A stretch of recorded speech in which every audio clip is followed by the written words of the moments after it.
নিতায় নন্দিনী গঙ্গা মাধব ঘরণী, ভক্তি ভরে বন্দি তাঁর চরণ দুখানি।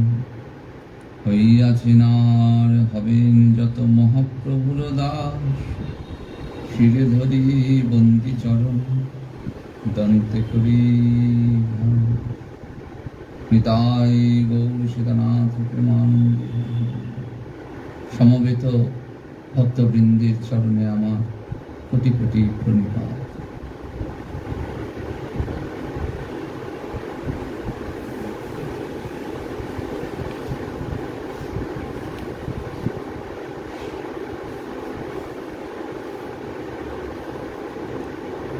বড় শুভ তিথি উপলক্ষে আজ আমরা সকলে সমবেত হয়েছি। মহারাজজির বিশেষ অনুপ্রেরণা,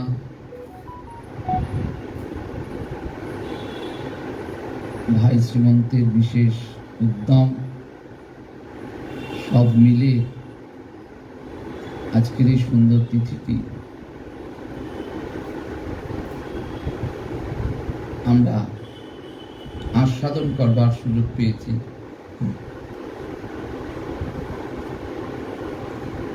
আমাদের অনেকেরই জানা নেই আজকের দিনটির মহত্ব কতখানি।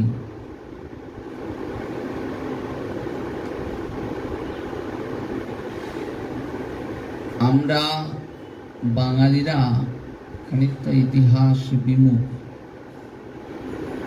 এরকম একটা অপবাদ আছে। কিছুটা হলেও সে কথা সত্যি।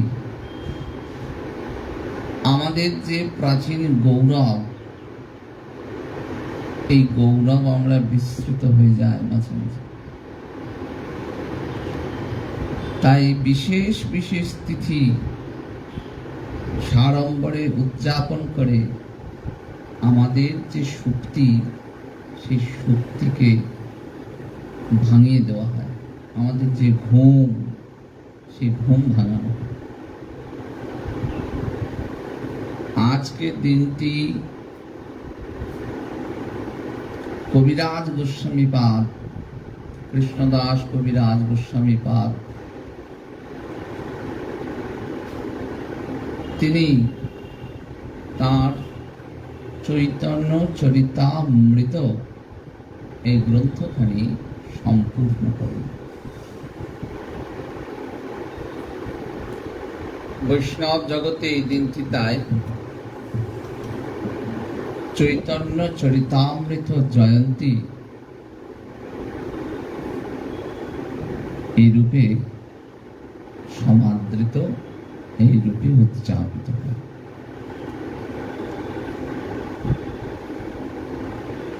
এই চৈতন্য চরিতামৃত জয়ন্তী উদযাপনের এক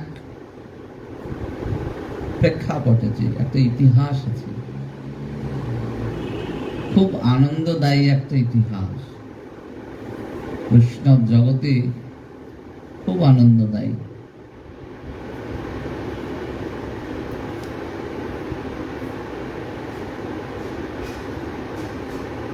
এই সম্পর্কে আলোচনা করতে হলে, এই সম্পর্কে আস্বাদন করতে হলে আমাদের একটু ইতিহাসের দিকে তাকাতে হবে। চৈতন্য চরিতামৃত যখন রচনা করছেন, তার পূর্বে শ্রী চৈতন্য মহাপ্রভুকে নিয়ে কয়েকটি সংস্কৃত জীবনী কাব্য ছিল।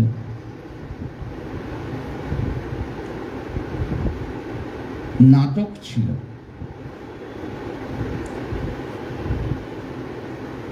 কিন্তু বাংলা ভাষাতেও ছিল। আর চৈতন্য চরিতামৃত তাহলে কি? চৈতন্য চরিতামৃতে এই সকলের একটা সম্মিলন ঘটনা। ঘটানো হলো। সারা পৃথিবীর বিদগ্ধ জনেরা চৈতন্য চরিতামৃতকে অত্যন্ত সমাদর করেন।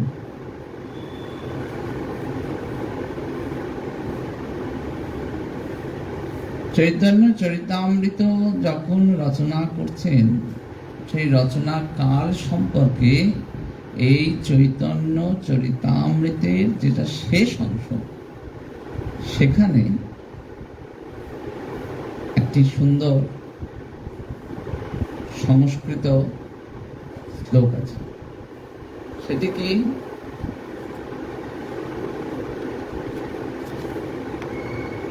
বলেন, শাকে সিন্ধগ্নি বানেন্দ জ্যৈষ্ঠে বৃন্দাবনান্তরে সূর্যে অন্ন অসিত পঞ্চম্যাং গ্রন্থ অয়ং পূর্ণতাং গত। গ্রন্থটি কবে সমাপন হলো, কবে সম্পূর্ণ হলো? কেমন করে বললেন? বললেন, শাকে সিন্ধগ্নি বানেন্দ। সিন্ধু, অগ্নি, বান আর ইন্দু, এই চারটিকে যদি সন্ধি করা হয় তাহলে হয় শাকে সিন্ধগ্নি বানেন্দ। অর্থাৎ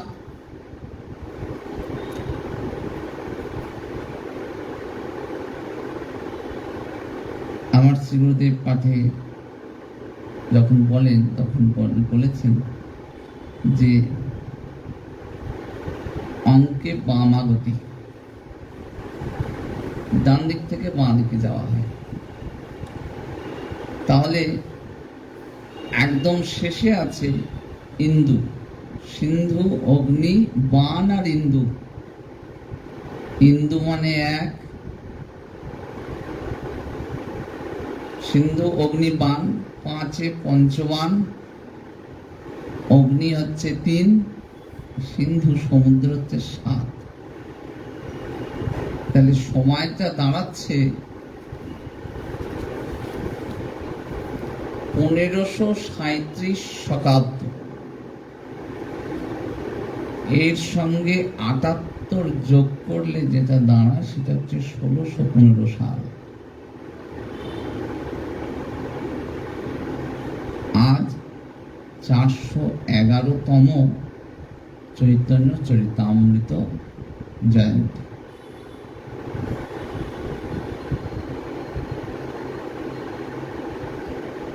এই চৈতন্য চরিতামৃত যখন রচনা করছেন, কে রচনা করছেন? কৃষ্ণদাস কবিরাজ গোস্বামীপাদ। জীবনটা কেমন? যখন 6 বছর বয়স, সেই 6 বছর বয়সে পিতামাতা গত হল। ভাইয়ের বয়স 4 বছর। ভাগবতের যিনি টিকাকার, আজ অব্দি শ্রীমদ্ ভাগবতের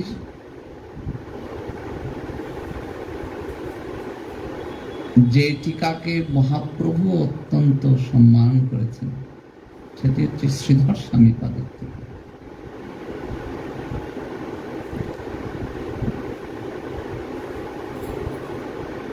এই শ্রীধর স্বামীপাদের যে জীবন, তার সঙ্গে যেন কবিরাজ গোস্বামীপাদের জীবনের অনেকখানি মিল রয়েছে। তিনিও পিতামাতাহীন এক বালক ছিলেন। যখন রাজার কাছে কাজ করতেন, রাজা দেখে তাকে বলেছিল, অত্যন্ত বোকা এক বালক, মন্ত্রীকে ডেকে বলেছিল। কেন? না, কারণ সে যে মাটির কলসিটা করে জল নিয়ে যেত, সেটাতে একটু ফুটো ছিল, জল পড়তো সেখান থেকে। রাজা সেদিকে হেসেছিল, বলেছিল, দেখো কেমন বোকা ছেলে, ফুটো কলসি করে জল আনছে, অর্ধেক জল তো পড়েই গেল, ছেলের কিছু হবে না। মন্ত্রী বলেছিল, যদি গোবিন্দের কৃপা হয় কি হবে বলা যাবে না। রাজা বলেছিল, গোবিন্দ কৃপা করলেও এর কিছু হবে না। বলেছিল, আপনি পরীক্ষা করে দেখে নিন। পরীক্ষা করার জন্য রাজা তাকে পণ্ডিতের কাছে পাঠালেন, কাশীর পণ্ডিতদের কাছে পড়াশোনা করতে। কালে কালে শ্রীধর স্বামীপাদ সেই নৃসিংহ মন্ত্র উপাসনাকারী পণ্ডিতের কাছে শিক্ষা লাভ করে জগৎ বিখ্যাত পণ্ডিত হলেন। এমনি হন নাই, শ্রীমদ্ ভাগবতের একটি টিকা রচনা করলেন। সেই টিকা বিন্দু মাধব মন্দিরে সেখানে রাখা হলো, অন্যান্য সকল পণ্ডিতদের টিকার সঙ্গে সব নিচে। দেখে মন্দিরের দরজা বন্ধ করে চলে আসা হলো।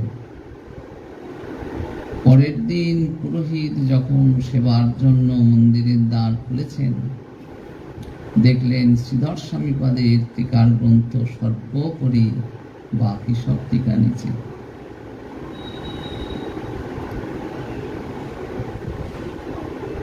কবিরাজ গোস্বামীপাদ পিতৃমাতৃহীন এক বালক।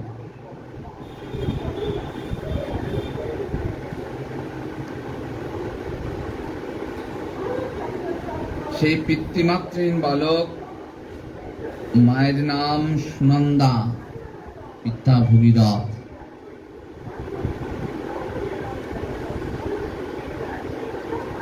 ভাইয়ের নাম হচ্ছে শ্যামা দাস।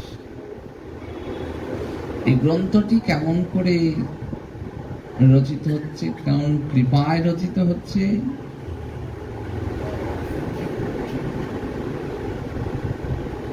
না আমাদের মহাপ্রভুর আগমনের ফলে যে অনুরাগের আগুন ঘরে ঘরে লাগলো, তখন সব ঘরে হরিনাম সংকীর্তন। এবং আজও দেখুন, সারা বছর না হলেও আমি দেখেছি বৈশাখ মাসে সর্বত্র হরিনাম হবেই হবে, মাঘ মাসে সর্বত্র হরিনাম হবেই হবে। এই যে এক বিপ্লবী ধারা, এই যে কত গভীর, এই যে কত গুরুত্বপূর্ণ, আমরা না চাইতেই পেয়েছি বলে তার দাম দিই। না চাহিলে যারে পাওয়া যায়, পেয়া গেলে আসে হাতে। দিবসে সে ধন হারাইছি, আমি পেয়েছি আঁধার রাতে। মহাপ্রভুর দানটি ছিল এরকম, চাইনি আমরা কেউ, জোর করে দিয়ে দিয়েছে, জোর করে। এ মঙ্গল হবেই হবে।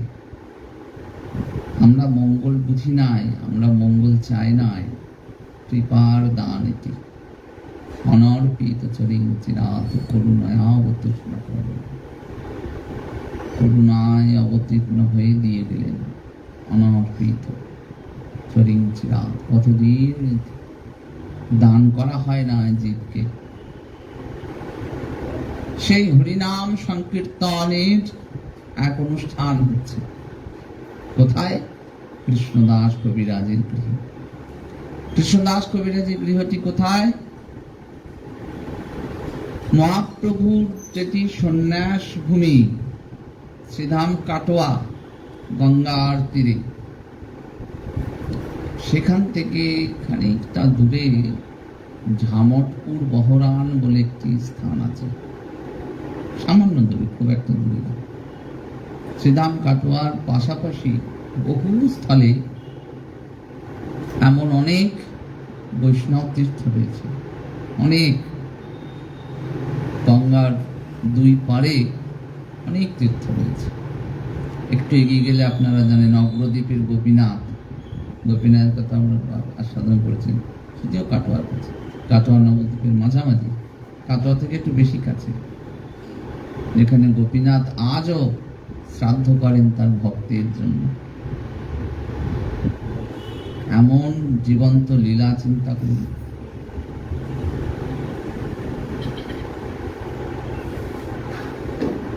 যেখানে ভগবান ভয় পেয়ে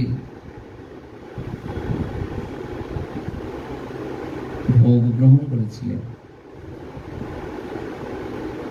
এই সমস্ত তীর্থক্ষেত্র রয়েছে।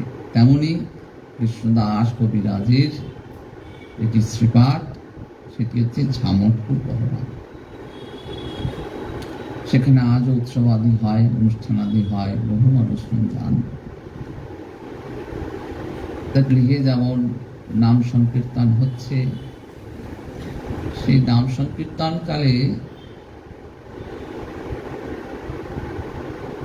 সেখানে এসেছেন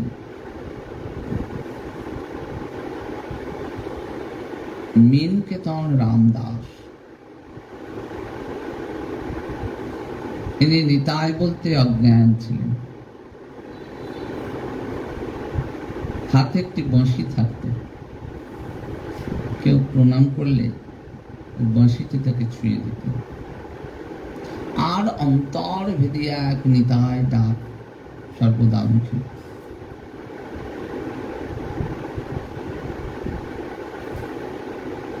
সেই मीनकेतन রামদাস এসেছেন, সেই অনুষ্ঠানে পৌরোহিত্য করছেন গুণার্ণব মিশ্র। এই मीनकेतन রামদাস ছিলেন যেহেতু নিত্যানন্দ ভক্ত, তাই গুণার্ণব মিশ্র তাকে দেখে উঠে দাঁড়ালেন না, সম্মান জানালেন না। তখন এই मीनकेतन রামদাস বললেন যে দেখো, এ হচ্ছে রোমহর্ষণ ঋষি। কেন এই রোমহর্ষণ ঋষির প্রসঙ্গ?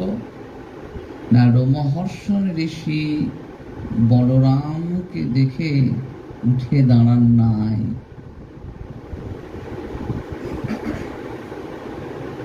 তখন বলরাম অত্যন্ত ক্রোধান্বিত হয়ে কি করেছিলেন, এটি কুশ ছুঁড়ে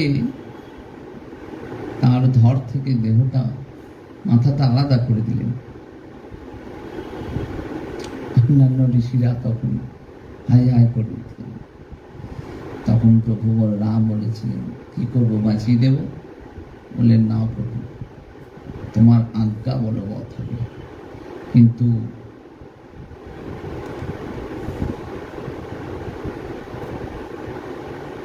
এই যে ব্রাহ্মণ হত্যা, এটা একটা অপরাধ হলো। কি করতে হবে না, যত যত তীর্থ আছে সব তীর্থে তোমায় স্নান করতে হবে। বললেন, তাই হবে, ঋষি বাক্য বলবৎ। আর বললেন, এর কোনো যদি সন্তান থাকে, সেই সন্তান ভাগবতের শ্রেষ্ঠ বক্তা হবেন। সেই রোমহর্ষণ ঋষির পুত্র কে ছিলেন? সুত গোস্বামী।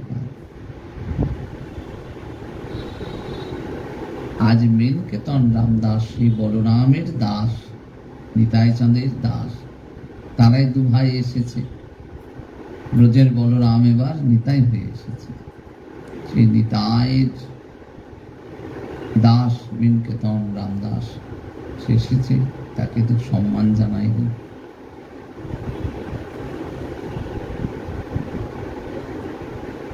কৃষ্ণদাস কবিরাজের যিনি ভাই, তিনি গৌরহরিকে ভগবান বলে স্বীকার করতেন, কিন্তু নিতাই চাঁদকে স্বীকার করতেন না। গৌর পারম্যবাদ, অর্থাৎ গৌরহরি পরম বস্তু, এ নিয়ে এটি তর্কাতীত, কিন্তু সেকালেও ছিল না, একালেও নেই।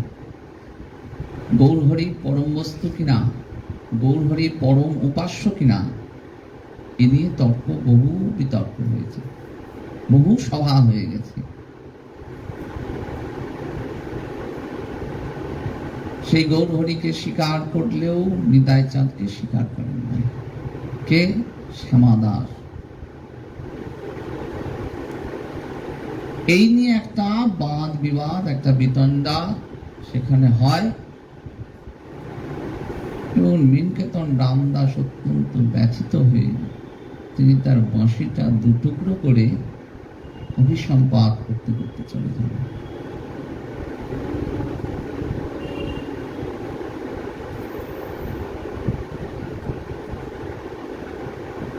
কৃষ্ণদাস কবিরাজ বৈষ্ণব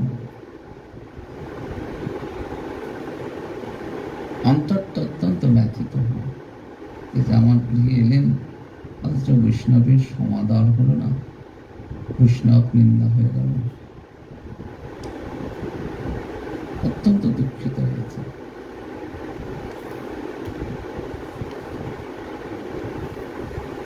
দুঃখিত হয়ে চিন্তা করছেন। রাত্রে এমন সময় শিয়রে এসে উপস্থিত হলেন আজান লম্বিত ভুজৌ ঘনকাবদাত সংকীর্তনে গোপীতর কমলায় তাক্ষ। আমার নিতাই চাঁদ এসে আবির্ভূত হয়েছেন। বললেন, অয়ে অয়ে রামদাস, না করিও ভয়। অয়ে অয়ে কৃষ্ণদাস, না করিও ভয়। বৃন্দাবনে যাহ তাহা সর্বলভ্য হয়। বললেন, কৃষ্ণদাস তুমি চিন্তা করো না, এবার তুমি বৃন্দাবনে চলে যাও। সেখানে তুমি যা অন্তরে বাসনা করছো সকল কিছু তোমার সেখানে লভ্য হবে। ইতোমধ্যে যেমন শ্রীধর স্বামী পাদ পণ্ডিত হয়েছিলেন, তেমনই কৃষ্ণদাস কবিরাজ গোস্বামী পাদ পাণ্ডিত্য লাভ করেছেন।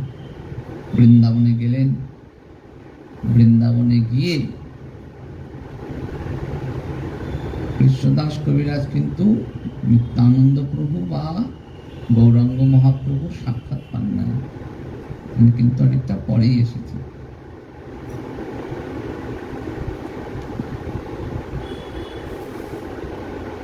অন্তরে তার একটা বিরহ ছিল যে কারো তো সাক্ষাৎ হলো না। এখানে গিয়ে বৃন্দাবনে ছয় গোস্বামী, জয় রূপ সনাতন ভট্ট রঘুনাথ, শ্রীজীব গোপাল ভট্ট দাস রঘুনাথ, এই ছয় গোসাইর করি চরণ বন্দন, যাহা হইতে বিঘ্ন নাশে অভীষ্ট পূরণ। এই ভক্তিপথে যদি কিছু অভীষ্ট থাকে, যদি কিছু চাওয়া থাকে, এই ছয় গোস্বামীর চরণে প্রণত হয়ে জানালে তারা উদ্ধার করবে। এরা সকলে মঞ্জরি স্বরূপ। গৌরাবতারে তারা এসেছেন গোস্বামী হয়ে, কিন্তু তারা বৃন্দাবনে সকলে মঞ্জরি স্বরূপে যুগল উপাসনা করছেন।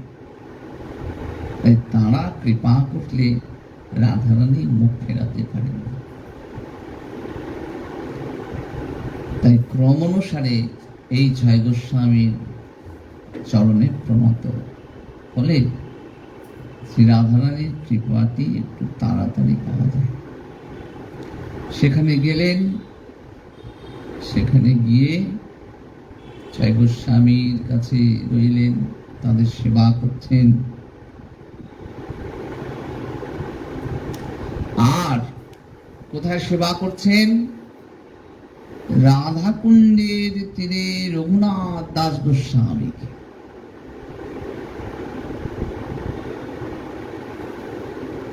যিনি রাধা নাম বলতে বলতে আত্ম আত্মহারা হয়ে যেতেন, যিনি গৌর নাম বলতে বলতে আত্মহারা হয়ে যেতেন।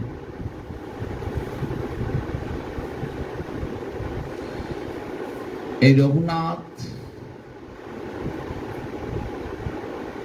দাস গোস্বামী গদি দেখবেন, যারা বৃন্দাবনে গেছেন, রাধাকুণ্ডের তীরে আছে, সেখানে ভজনে এত নিমগ্ন থাকতেন যে স্বয়ং শ্রীমতী রাধারানী এসে তার মাথায় যাতে রোদ না লাগে তার জন্য আঁচলটি পিছিয়ে ধরে থাকতেন। কে দর্শন করেছেন? রূপ গোস্বামী দর্শন করেছেন। তখন কি করলেন? ব্রজবাসীদের বললেন, দেখো এটা তো ঠিক নয়,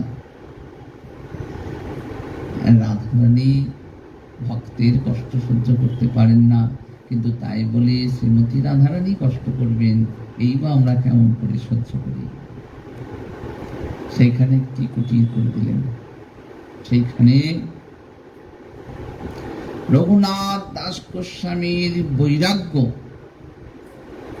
এটি অতুলনীয় বৈষ্ণব জগতে। দাস গোস্বামীর বৈরাগ্য যেন পাষাণের রেখা, পাথরে দাগ কাটা যায় না, কিন্তু তাঁর সেবার নিষ্ঠা যেন পাষাণেও দাগ কেটে দেয়। বৈষ্ণব জগতের যা কিছু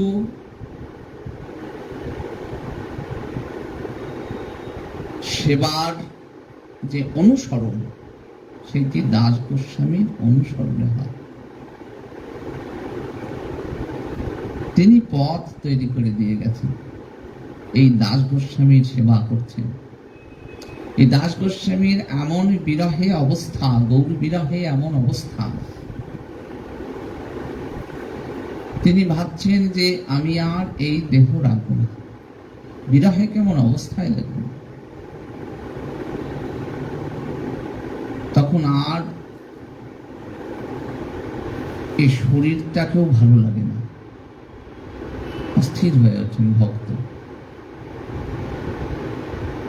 যখন পাচ্ছেন না, এত ডেকেও পাচ্ছেন না, তখন কি করেন? এই শরীরটাকে আর ভালো লাগে না, ভাবেন যে যদি শরীর ত্যাগ করলে পাওয়া যায়, আমার এইটুকুই তো পড়ে আছে, এই মাত্র ধন পড়ে আছে, এই দেহটা ত্যাগ করলে যদি পাওয়া যায়, তাহলে এই শেষ দেহটাকে ত্যাগ করে দিই। এই ভেবে পাহাড়ে উঠে, গোবর্ধন পাহাড় থেকে ভাবছেন যে দেহটাকে ত্যাগ করে দেবেন। রূপ গোস্বামী, সনাতন গোস্বামী সঙ্গে সঙ্গে ধরেছেন, বলছেন যে রঘুনাথ, তুমি কি করছো? এ দেহ তো তোমার দান হয়ে গেছে, আর তো তোমার সেখানে অধিকার নাই এই দেহে। তুমি এই দেহ কেমন করে তাকে নষ্ট করতে পারো? তুমি জানো না যে আত্মহত্যা অপরাধ করা যায় না?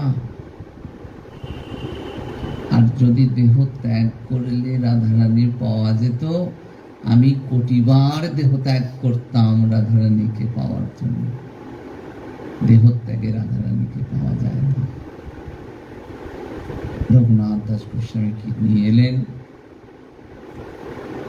তাকে শান্ত করলেন, কৃপা করলেন।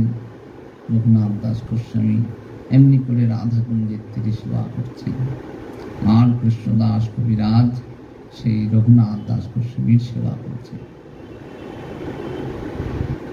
আর কি হয়েছে? রঘুনাথ দাস গোস্বামীর কাছে শুনছেন গৌর হরির অন্তলীলা, শেষ অবস্থা গৌরহরির, কেমন করে রাধা বিরহে বিলীন হয়ে রয়েছে। নীলাচলে গম্ভীরায় গৌর হরির রাধা বিরহের যে অবস্থা, যে ভাব উন্মাদ অবস্থা, যখন আর গৌরহরির আত্মচেতন নাই, দেয়ালে মুখ ঘষছেন, রাধা রাধা বলতে গিয়ে বলতে পারছেন না, রাধারানীর নাম উচ্চারণ তার হচ্ছে না, মুখ ঘষছেন দেয়ালে। এমন উন্মাদবৎ অবস্থা হয়ে গেছে, ভক্তরা তাকে ধরে রাখতে পারছেন না, পড়ে যাচ্ছেন ধুলায় বারংবার, দেহস্মৃতি থাকছে না। এই সকল কিছু রঘুনাথ দাস গোস্বামীর কাছে শুনছেন, আর মনে মনে ভাবছেন যে গৌরহরির এমন অপূর্ব লীলা কথা, সে কথা তো জগৎবাসী জানতে পারল না, কিন্তু কেমন করে সে কথা লেখা যায়। এদিকে কৃষ্ণদাস কবিরাজ গোস্বামী অনেকটা বয়স হয়ে গেছে, কি বলছেন তার অপারঙ্গতা সম্পর্কে দেখুন, বললেন বৃদ্ধ জরাতুর আমি অন্ধ ও বধির, হস্ত হলে মনোবুদ্ধি নহে মোর স্থির,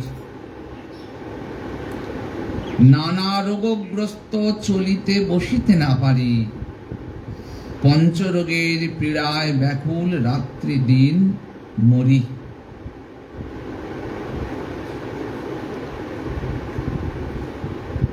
আশিটি পর বয়স, 80 বছরের উপরে যখন বয়স হয়ে গেছে,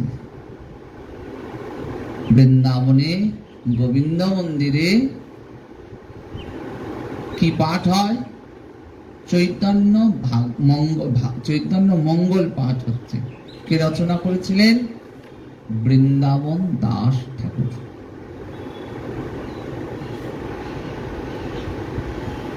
ভক্তের যারা সাধন করেন তাদের মনের একটা বাসনা রয়েছে যে গৌরহরির অন্তলীলার কথা সেভাবে বৃন্দাবন দাস ঠাকুর বলেন নাই,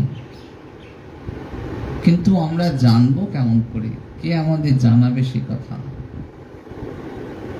তখন ব্রজবাসীরা এবং অন্যান্য বৈষ্ণবেরা কৃষ্ণদাস কবিরাজ গোস্বামীর কাছে গেলেন, গিয়ে তাকে বলছেন, যেহেতু ব্রজবাসীরা বলছেন তাই সেটি তার কাছে আদেশ স্বরূপ, সেটি ফেলতে পারছেন না।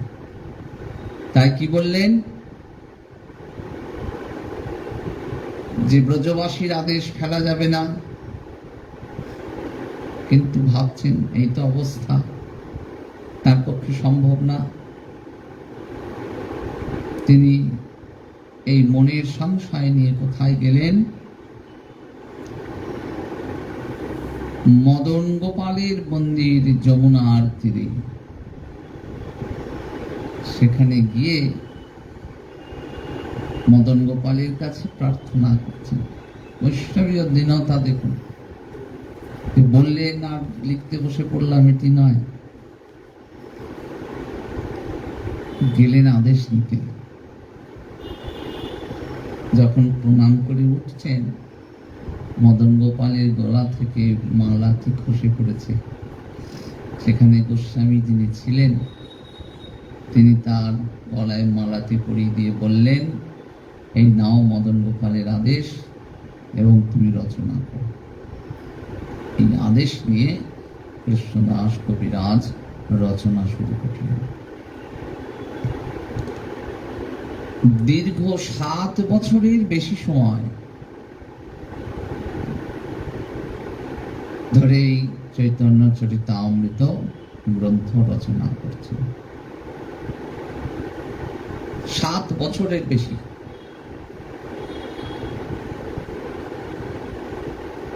ছিয়াত্তরটি কম বেশি গ্রন্থের উদ্ধৃতি রয়েছে। 2400 পয়ার আর 3 খণ্ডে রচনা করছেন। আদি খণ্ড, আদিলীলা, মধ্যলীলা আর অন্তলীলা। মূলত অন্তলীলাটি তার অন্তরের বাসনা, যেইটি তিনি জানাবেন।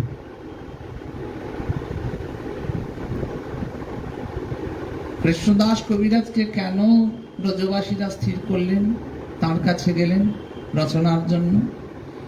এর পূর্বে কৃষ্ণদাস কবিরাজ দুটি গ্রন্থ রচনা করেছেন। একটি হচ্ছে গোবিন্দ লীলামৃত। গোবিন্দ লীলামৃত হচ্ছে রাধা মাধবের যুগল উপাসনায় যে অষ্টকালীন লীলা চলে, যারা মঞ্জরি দেহ প্রাপ্ত হন বা মঞ্জরি উপাসনা করেন,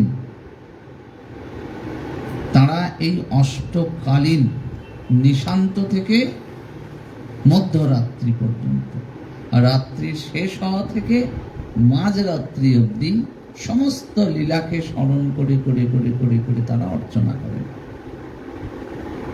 এটি হচ্ছে অষ্টকালীন লীলা। এই গ্রন্থ রচনা করে যান। আর কি করেছিলেন? বিল্বমঙ্গলের কৃষ্ণ কর্ণামৃত নাটক, যেটি খুব কঠিন সংস্কৃত, সেই সংস্কৃতের একটি টিকা করলেন, নাটকের সারঙ্গ রঙ্গদার টিকা। এই দুটি গ্রন্থ যেই রচনা করেছেন, ব্রজবাসীরা বুঝতে পারলেন যে এই কাজ কৃষ্ণদাস কবিরাজ গোস্বামী পারবেন। কৃষ্ণদাস কবিরাজ গোস্বামী যখন এই মদন মোহনের বা মদন গোপালের আশীর্বাদ পেলেন, আদেশ পেলেন, মুরারি গুপ্তের কর্চা, যেখানে গৌরহরির কথা আছে, স্বরূপ দামোদরের কর্চা, চৈতন্য চন্দ্রোদয় নাটক আর চৈতন্য চরিতামৃতম, এটা বাংলায় চরিতামৃত আর সংস্কৃততে চৈতন্য চরিতামৃতম, এই গ্রন্থের এই সমস্ত গ্রন্থাদি আশ্রয় নিলেন। আর বৃন্দাবন দাস ঠাকুরের চৈতন্য মঙ্গল বা চৈতন্য ভাগবত। যেহেতু বৃন্দাবন দাস ঠাকুর চৈতন্য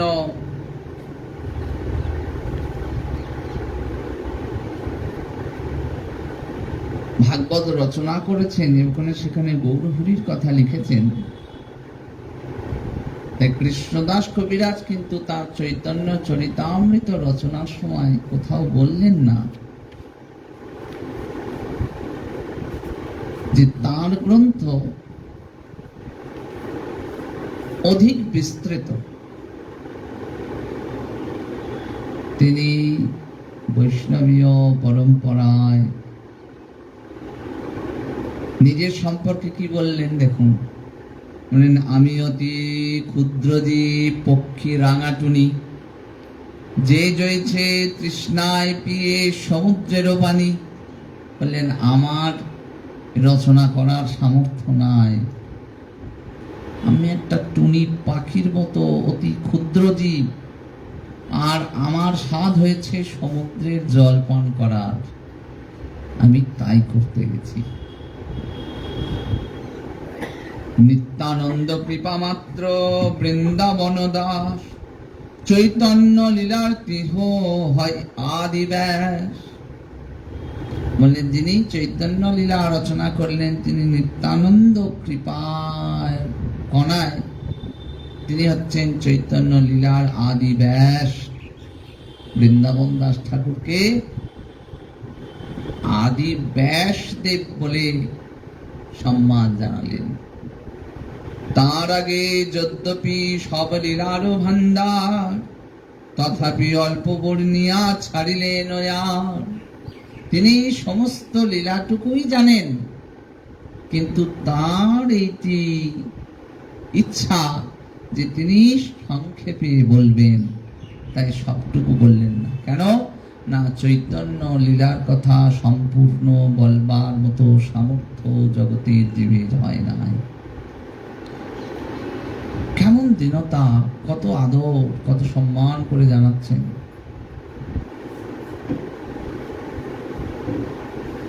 যে কিছু বর্ণিল সেহ সংক্ষেপ করিয়া, লিখিতে না পারে তবু রাখিয়াছে লিখিয়া, চৈতন্য মঙ্গলে তিহ লিখিয়াছে স্থানে স্থানে, সেই বচন শুনো সেই পরম প্রমাণে। বলেন সেইটি প্রামাণ্য গ্রন্থ, সেই গ্রন্থকে আপনারা সকলে আস্বাদন করুন। যেখানে যেখানে বৃন্দাবন দাস ঠাকুর সংক্ষেপে লিখেছেন সেইখানে সেইখানে চৈতন্য চরিতামৃত কৃষ্ণদাস কবিরাজ গোস্বামী একটু বিস্তৃত করে বর্ণনা করেছেন।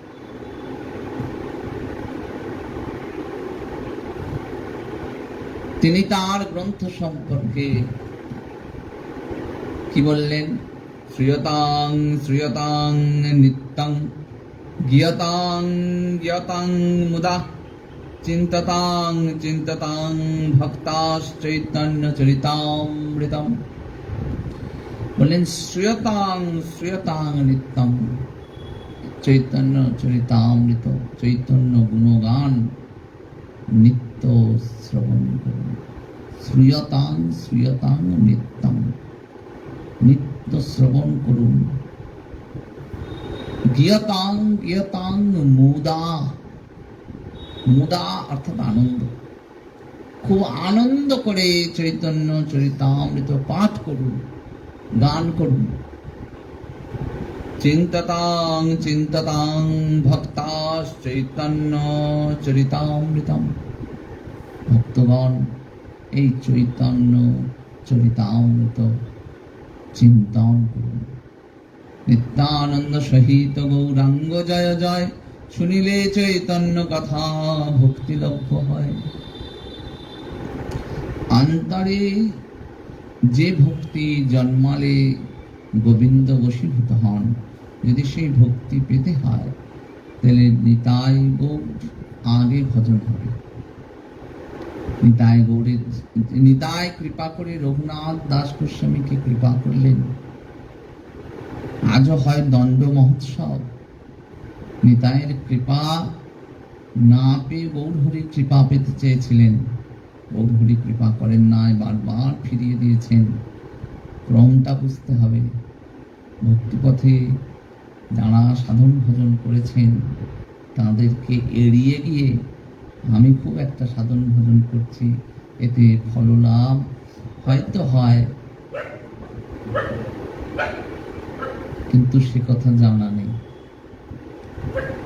কিন্তু ফললাভ যাদের হয়েছে তারা সকলেই দেখিয়ে গেছেন যে মার্গ, সেটি হচ্ছেন গুরুদেব, ভক্ত বৈষ্ণব, ছয় চক্রবর্তী, অষ্টকবিরাজ, ছয় গোস্বামী, এদের চরণে শরণাপন্ন হওয়া, বৃন্দাদেবীর চরণে শরণাপন্ন হওয়া, নিতাই চাঁদের গৌরহরির চরণে শরণাপন্ন হওয়া, তারা পৌঁছে দেবেন রাধারানীর কাছে। শ্রীমতী রাধারানীর কুঞ্জে সেবা পাওয়ার জন্য আমি চলে গেলাম সরাসরি মঞ্জরি দেহে, সেটি হয় না। গুরু কৃপায় তিনি পৌঁছে দেন, একে একে একে একে পৌঁছে দেন। রঘুনাথ দাস গোস্বামীকে দিয়ে সেই লীলা করিয়েছেন। জগতের জীবকে জানিয়েছেন যে এমনি করে নিতাই চাঁদের চরণ ধরলে ওই রাধা মাধবের চরণখানি পাওয়া যাবে।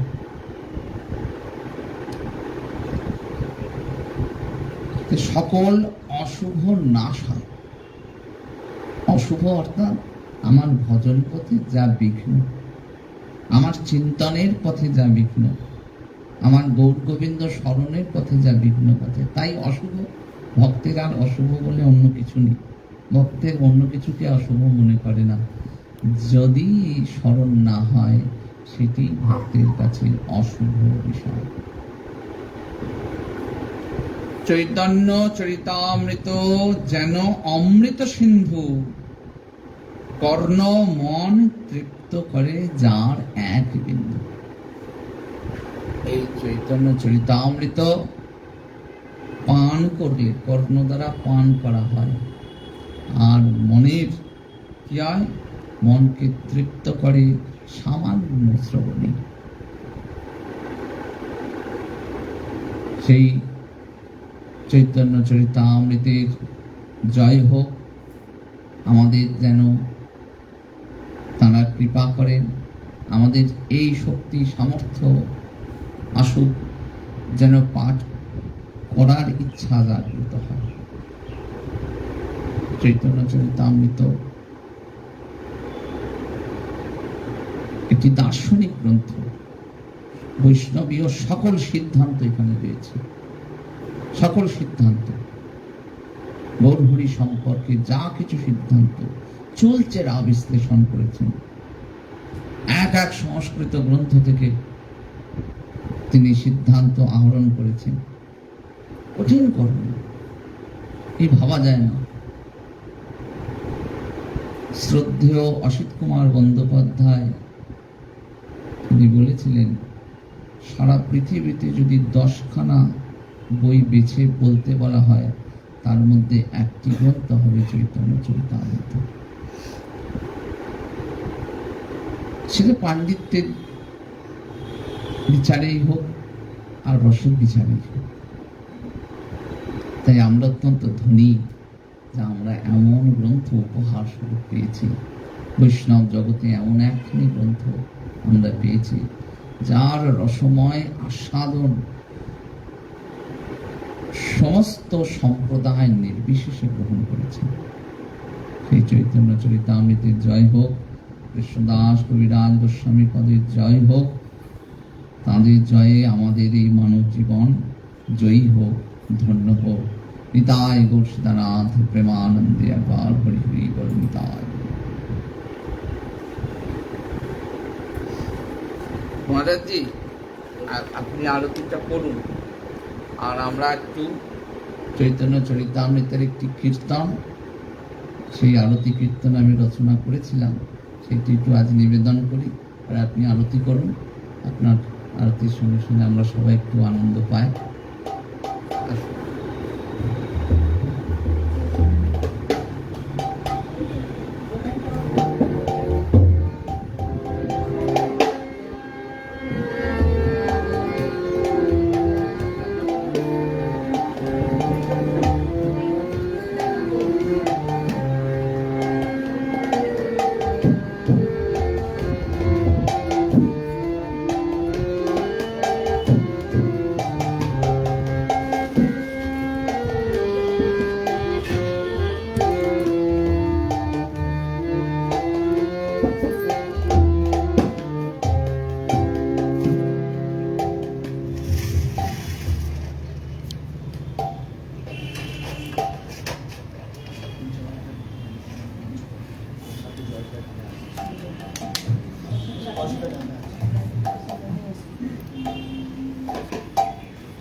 এটা সোজা করে দাও এদিকটা।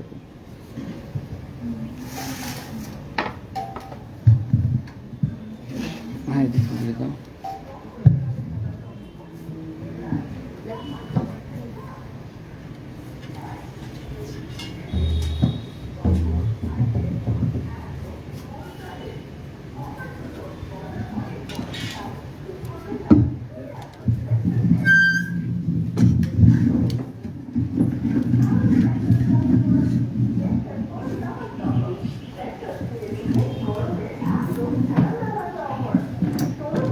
আসুন।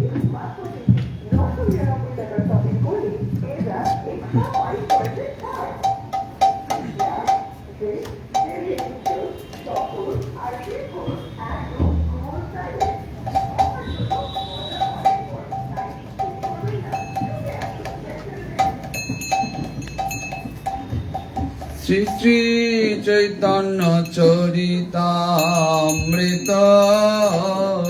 শ্রী শ্রী চৈতন্য চরিতামৃত, শ্রী শ্রী চৈতন্য চরিতামৃত, শ্রী শ্রী চৈতন্য চরিতামৃত। শ্রীকৃষ্ণ দাস কবিরাজে শ্রী শ্রী চৈতন্য চরিতামৃত, শ্রীকৃষ্ণ দাস কবিরাজে শ্রী শ্রী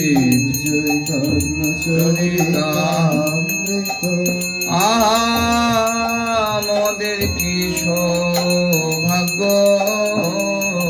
আজি হইলেন প্রকটিত আমাদের কি সৌভাগ্য আজি হইলেন প্রকটিত জগ মাঝে বিলাইলে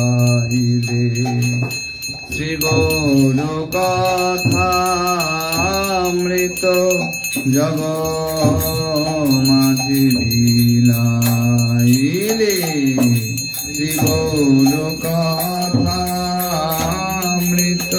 শ্রী শ্রী চৈতন্য চরিতামৃত শ্রী শ্রী চৈতন্য চরিতামৃত শ্রী কৃষ্ণ দাস কবিরাজে শ্রী চৈতন্য চরিতামৃত আজি কণ্টক নগরীবাসী তোমায় যে বন্দনা করি ও নগরীবাসী তোমায় যে বন্দনা করি দীপ শঙ্খ পুষ্পে শুদ্ধ বস্ত্র চামরে ধূপ দীপ শঙ্খ পুষ্পে শুদ্ধ বস্ত্র চামরে শ্রীকৃষ্ণ ভজনের রীতি শাস্ত্রে রহিতে হয় প্রীতি শ্রীকৃষ্ণ ভজনের রীতি শাস্ত্রে রহিতে হয় প্রীতি শাস্ত্র কৃপা হলে পরে সকল হিত হয় যে জীবে শাস্ত্র কৃপা হলে পরে সকল হিত হয় যে জীবে জীব কৃষ্ণ মুখী দেহায় জীব মায়া মুক্ত দেহায় জীব কৃষ্ণ মুখী দেহায় জীব মায়া মুক্ত দেহায় রাধা মাধব অনুরাগে জীবের দেহায় পরাগতি রাধা মাধব অনুরাগে জীবের দেহায় পরাগতি এসো এসো দয়াময় এসো হৃদয়ে হরণ করো এসো এসো দয়াময় এসো হৃদয়ে হরণ করো কথা হয়ে হৃদে বৈঠ আনন্দে হোক পরিপূরিত হয়ে হৃদে বৈঠ আনন্দে হোক পরিপূরিত কণ্টক নগরীবাসী চরণ কমল হিয়ায় ধরি তব কথা পান করি মানব দেহ ধন্য করি কণ্টক নগরীবাসী চরণ কমল হিয়ায় ধরি তব কথা পান করি মানব দেহ ধন্য যত পুরুলিয়ার বাসী চরণ কমল হিয়ায় ধরি তব কথা পান করে মানব দেহ ধন্য করি যত পুরুলিয়ার বাসী চরণ কমল হিয়ায় ধরি তব কথা পান করে মানব দেহ ধন্য জয় নিতাই গৌর হরি বল নিতাই গৌর হরি বল গৌর হরি বল নিতাই গৌর হরি বল নিতাই গৌর হরি বল নিতাই গৌর হরি নিতাই গৌর হরে বল গৌর হরে হরে জয় নিতাই গৌর হরে বল নিতাই গৌর হরে বল নিতাই গৌর হরে বল গৌর হরে হরে জয় রাধে গোবিন্দ জয় রাধে গোবিন্দ জয় রাধে গোবিন্দ জয় রাধে গোবিন্দ রাধে গোবিন্দ জয় রাধে গোবিন্দ জয় রাধে গোবিন্দ জয় রাধে গোবিন্দ জয় রাধে কৃষ্ণ গোবিন্দ জয় রাধে কৃষ্ণ গোবিন্দ রাধে গোবিন্দ রাধে গোবিন্দ রাধে গোবিন্দ জয় জয় শ্যাম সুন্দর মদন মোহন বৃন্দাবন চন্দ্র সুন্দর মদন মোহন বৃন্দাবন চন্দ্র দাসেশ্বরী বিনোদিনী ভানুকুল চন্দ্র রাশেশ্বরী বিনোদিনী ভানুকুল চন্দ্র জয় জয় রাধা রমন রস বিহারী শ্রী বকুলানন্দ রাধা রমন রস বিহারে শ্রী গোকুলানন্দ রাধাকান্ত রাধা বিনোদ জয় রাধে গোবিন্দ রাধাকান্ত রাধা বিনোদ জয় রাধে গোবিন্দ জয় জয় ললিতা বিশাখায় আদি যত সখী বৃন্দ ললিতা বিশাখা রে যত সুখে বৃন্দ শ্রীরূপ মঞ্জরী রতি মঞ্জরী আনন্দ শ্রীরূপ মঞ্জরি রূপে মঞ্জরি আনন্দ জয় জয় কাত্যায়নী পূর্ণমাসী আর বীরা বৃন্দ কাত্তায়নে পূর্ণমাসে আর বিরা বৃন্দ সবে মিলে কর দয়ায় আমি অতি মন্দ সবে মিলে করো দয়া আমি অতি মন্দ যেন আকুল প্রাণে গাইতে পারি হারি তাই গৌরাঙ্গ আকুল প্রাণে গাইতে পারি হারি তাই গৌরাঙ্গ যেন আকুল প্রাণে গাইতে পারি জয় রাধে গোবিন্দ আকুল প্রাণে গাইতে পারি জয় রাধে গোবিন্দ জয় রাধে রাধে গোবিন্দ বল জয় রাধে রাধে গোবিন্দ জয় জয় রাধা রানীর জয় রাম রাধের জয় রাম অগ বৃন্দাবন বিলাসিনী রাধা রানীর জয় রাম বৃন্দাবন বিলাসিনী রাধারানীর জয় রাম অগ শ্যাম মন মোহিনী রাধা রানীর জয় রাম মোহিনী রাধারানীর জয় রাম বিশ্বভানু রাজনন্দিনী রাধা রানীর জয় রাম